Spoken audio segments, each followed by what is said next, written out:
रायबरेली से कांग्रेस उम्मीदवार राहुल गांधी अमेठी नहीं बल्कि रायबरेली से चुनाव क्यों लड़ रहे हैं, इस पर से उन्होंने सोमवार को पर्दा उठाया। राहुल गांधी ने कहा कि कांग्रेस करोड़ों लोगों को लखपति बनाएगी।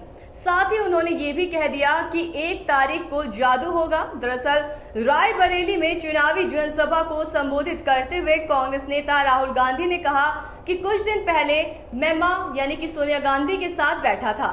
मैंने मां से कहा कि 1-2 साल पहले मैंने एक वीडियो में कह दिया कि मेरी 2 माता थी, एक सोनिया गांधी और दूसरी इंदिरा गांधी। मेरी दोनों माताओं की ये कर्म भूमि है, इसलिए मैं यहाँ रायबरेली से चुनाव लड़ने आया हूँ। उन्होंने ये भी कहा कि रायबरेली के साथ हमारा रिश्ता वर्षों पुराना है। हमारे परदादा जवाहरलाल नेहरू जी ने अपना राजनीतिक जीवन यहीं से शुरू किया था। उन्होंने आरोप लगाया कि बीजेपी आरएसएस के लोग हमारे संविधान को खत्म करने में लगे हुए हैं।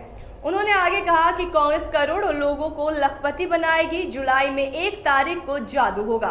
8500 रुपए महिलाओं के अकाउंट में खटका कर दिए जाएंगे। इसमें सुबह 56 लोकसभा सीटों पर चौथे चरण के मतदान से पहले कांग्रेस नेता राहुल गांधी ने लोगों से वोट डालने की अपील की।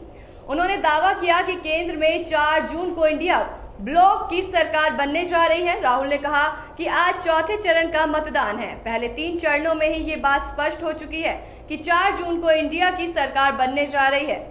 उन्होंने सोशल मीडिया के जरिए मतदाताओं से कहा, याद रखिए, आपके एक वोट से सिर्फ आपके लोकतांत्रिक अधिकारों की रक्षा ही नहीं होगी, पूरे परिवार की तकदीर बदल जाएगी। इस दौरान उन्होंने अपने विचार, चुनावी वादे याद दिलाते हुए कहा कि 1 वोट से युवाओं के लिए 1 साल में 1 लाख रुपए की पहली नौकरी पक्की, 1 वोट से गरीब महिलाओं के बैंक खाते में 1 लाख रुपए सालाना।